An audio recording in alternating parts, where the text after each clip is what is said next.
All right, let's dive into something pretty complex. The CHNV program and what it could mean if it ends in 2025. We're talking about a lot of migrants, something like 500,000 who got temporary legal status here in the U.S. to live and work. But like most immigration stuff, it's not that simple. Yeah, you've got folks from Cuba, Haiti, Nicaragua, and Venezuela all covered under the program. But the thing is, this policy shift might affect them all differently. And Cubans, well, they've got a unique advantage thanks to the Cuban Adjustment Act. Oh, right, the Cuban Adjustment Act. Remind me, what's that all about again? I've heard of it, but the details are a bit hazy. Sure. In a nutshell, it lets Cubans who've been living in the U.S. for at least a year, physically present, apply for a green card. So basically, those Cubans who meet the other requirements have a way to stay permanently that doesn't depend on CHNV. So even if CHMV goes away, most Cubans wouldn't have to leave as long as they apply for a green card. Right. Right. They wouldn't be relying on that temporary parole from CHNV. It's a big difference compared to what migrants from Haiti, Nicaragua, and Venezuela are facing. They don't have that same safety net. That definitely adds another layer to this. But for those who aren't familiar with CHNV, can you break down how it works? Sure thing. And it was started by the Biden administration, right? The idea was to offer a more controlled and you could say humane way to deal with all the risks of illegal border crossings. It basically gives people a 2-year parole status, but with a few conditions. Like what? What did people have to do to qualify? Well, first, you needed a sponsor, a U.S. citizen, or someone with a green card who could vouch for you financially, make sure you wouldn't become a burden, that kind of thing. Well, they had to have someone here supporting them. Makes sense. And on the migrant side, they went through a pretty tough vetting process too. The Yeah. USCIS, U.S. Citizenship and Immigration Services did background checks, security screenings, a whole 9 yards to make sure everything was legit and weed out any security risks. So it wasn't just a free pass for everyone. Sponsors and migrants had to meet certain standards. Absolutely. There were systems in place, checks and balances to make sure the program wasn't being abused, and it seems to have worked fairly well. It started by limiting entries to 30,000 people per month, but it's allowed something like 530,000 migrants into the U.S. since it began in 2023. That's a significant number of people. Any idea how that breaks down by country? We do. Haiti has the most, around 214,000 entries.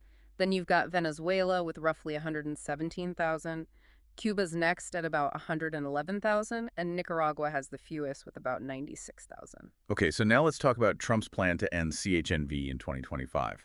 What happens to everyone who's here under the program right now? Well, to be honest, it really throws their future up in the air. When that 2-year parole runs out, they're looking at possible deportation unless they can find another legal way to stay. And, like we discussed earlier, Cubans have that option with the Cuban Adjustment Act. But what about everyone else? What choices do they have? That's where things get complicated. Their best bet is to apply for asylum, but that's a whole other can of worms with its own set of challenges and a high bar for approval. Let's dive into that a little more. I'm sure our listeners are wondering about that asylum process and how it might apply here. It's not exactly a simple path. Not at all. And with Trump's current policies, it's gotten even tougher. Usually, asylum seekers now have to wait outside the U.S. while their case goes through, usually in Mexico or some other country. That's a pretty long wait, right? Oh, absolutely. The current estimate is around 3 years just to get your case in front of a judge. That's 3 years just hanging in limbo, facing an uncertain future, and often in conditions that are, well, not great. 3 years. That's a long time to be stuck in such a precarious situation, especially for those who have started putting down roots here, getting jobs, paying taxes, maybe even having families. Exactly, and let's not forget the emotional toll, too. That constant uncertainty, the fear of being sent back to a dangerous place and being separated from family, it's got to be incredibly difficult. Makes you wonder about the humanity of it all.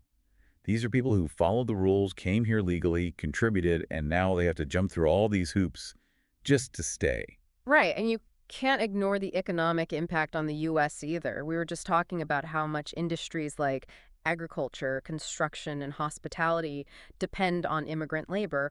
What happens when a big part of that workforce is gone? Yeah, there could be all sorts of consequences. Labor shortages, prices going up for businesses, maybe even slowing down the economy. It seems like we'd be hurting ourselves in the long run. It's definitely short-sighted. We hear all the time about how much immigrants contribute to our economy. This situation just shows you how important they are. Disrupting that balance is risky. So we've painted a pretty grim picture here. Is there any hope? Are there any solutions or approaches that could help soften the blow? Well, it's a tough one. There aren't any easy answers. But there are some ideas floating around. Some people are saying we should expand existing visa programs to open up more legal ways for people to immigrate. Basically, make it easier to come here legally. Exactly. Others are suggesting we should create new paths to citizenship for undocumented immigrants who are already here, contributing, paying taxes, raising families. That makes sense. They're already part of the American fabric, so why not make it official? Right, and then there's the idea of reforming the asylum process itself. Can we make it more efficient, more humane, make it work better in a world with so much global migration? Streamlining the process would be great, but I imagine that's a bureaucratic nightmare to deal with. It definitely is, but we need to have that conversation. Imagine a system where asylum seekers get legal help, wait times are shorter, and decisions are made fairly. Sounds ideal, but is it realistic given the current political climate? You're right, that's the big question. These solutions, as good as they sound, need political willpower, compromise, and honest dialogue. And those are in short supply these days. It's frustrating, isn't it? We get so caught up in the rhetoric and fear-mongering that we forget about the human beings caught in the middle of it all. It's easy to get lost in the abstract debates about policy and numbers. We need to remember that these are real people whose lives are being affected. And on that note, I think it's a good time to bring the conversation back to the personal level. We've talked a lot about the program and what might happen, but let's think about the individuals who've actually benefited from CHNV. Absolutely. Let's not forget about those human stories behind all the headlines. These are people who followed the rules, took a leap of faith for a better life, and are now contributing to their communities. What are their hopes and dreams? What are they afraid of? We talked about how the Cuban Adjustment Act gives Cuban migrants a special path, but even for them, the future must be uncertain and stressful. For sure. And for those from Haiti, Nicaragua, and Venezuela, it's even scarier. They could be sent back to places filled with violence, instability, and economic hardship. It's a difficult thing to think about. We're essentially asking them to risk their lives and their future because they wanted something better. This whole situation really makes it clear that we need a more compassionate and humane way to handle immigration. We can't keep treating people like pawns in a political game. I completely agree.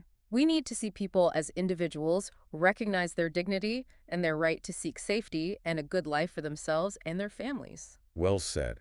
We've only just scratched the surface of this really complex issue. We've looked at how CHNV works, what happens if it ends, and the challenges people face.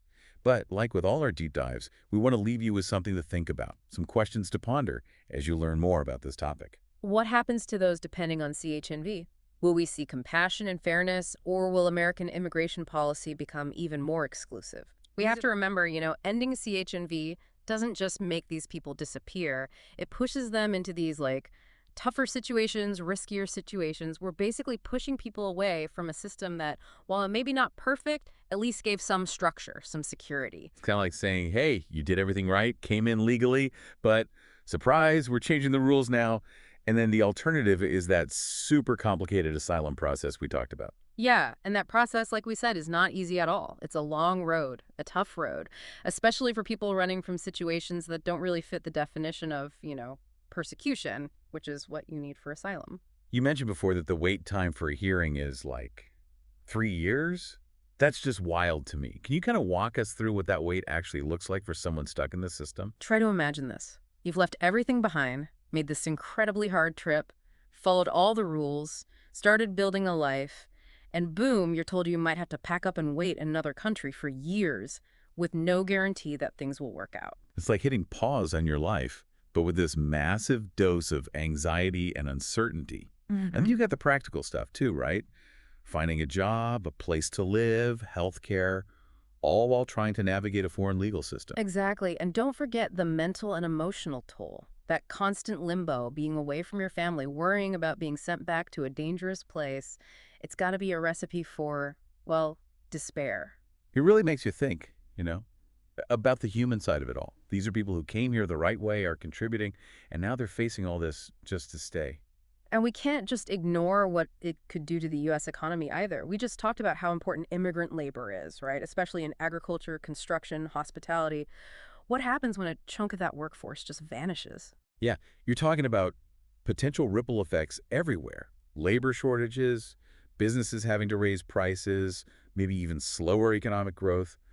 Seems like a bad move all around. It's definitely short-sighted. We hear all the time about how much immigrants contribute to the economy, and this situation just highlights that, you know? They fill these vital roles, and messing with that balance could have some pretty big consequences. Okay, so we've got this pretty bleak picture here, but is there any light at the end of the tunnel? Any potential solutions? Any other ways to handle this that could maybe lessen the negative impact? Well, it's complicated, no easy answers, but there are definitely some proposals out there, some ideas. Some people are saying we should expand the visa programs we already have, create more legal pathways for immigration. So kind of like opening the door wider instead of slamming it shut. Right. And some are suggesting we create new ways for undocumented immigrants who are already here to become citizens, the ones who are contributing, working, paying taxes, raising families. That makes sense to me. They're already part of the country in so many ways. Why not make it official? And then there's the idea of completely overhauling the asylum process itself. Could we make it more efficient, make it more humane, make it more adaptable to all the global migration that's happening? I like the idea of streamlining that process, making it better, but I bet that's a huge bureaucratic mess to try to fix. Oh, it definitely is. But it's a conversation we need to have. Imagine if this system gave asylum seekers access to legal representation, lawyers, and if wait times were shorter and decisions were made fairly and openly. That sounds amazing, but how realistic is that in the current political environment? You hit the nail on the head. These solutions, as good as they sound, need political will, they need compromise, and they need people willing to sit down and talk honestly. Those are all in short supply these days. It's frustrating, right? We get so caught up in all the political talk and fear-mongering that we forget about the actual people dealing with all of this. It happens, it's easy to lose sight of the human element, to get lost in these abstract policy debates and statistics. But we need to keep in mind that real lives are at stake here. And on that note, I think it's a good time to bring the conversation back to those individual stories. We've spent time on the program and the potential end of it, but let's think about the people who have actually been helped by CHNV. Absolutely. It's easy to get caught up in the policy details, but we can't forget about the real human stories behind all of this. These are the people, like we've been saying, who followed the rules, took a chance on a better life, and are now giving back to their communities. What are their hopes, their dreams, their fears? We talked about the Cuban Adjustment Act and how it gives Cuban migrants a special option, but even for them, the future must be full of uncertainty and stress. Definitely. And for those from Haiti, Nicaragua, and Venezuela, it's even scarier. They're facing the very real possibility of having to go back to places struggling with violence, instability, and economic hardship. It's heartbreaking, really. It's like we're saying, go risk your lives and your future all because you dared to hope for something better. This whole situation really underscores the need for a more humane and compassionate approach to immigration. We can't keep treating people like they're pieces in some political game. Couldn't agree more. We have to start seeing people as people, recognizing their dignity and their right to try to build a safe and good life for themselves and their families. Well said. We've just scratched the surface of this really complex and layered issue. We've explored how CHNV works, what happens if it ends, and the struggles people face. But like with all our deep dives, we want to leave you with something to think about, something to chew on as you learn more about this. What happens to all those folks who are relying on CHNV? Will compassion and fairness win out? Or will American immigration policy become even more about shutting people out? These are the big questions we all have to grapple with. We need to think critically and be ready to act. Exactly. And as we move forward, we got to approach this with empathy, understanding, and a real commitment to finding solutions that are fair and humane.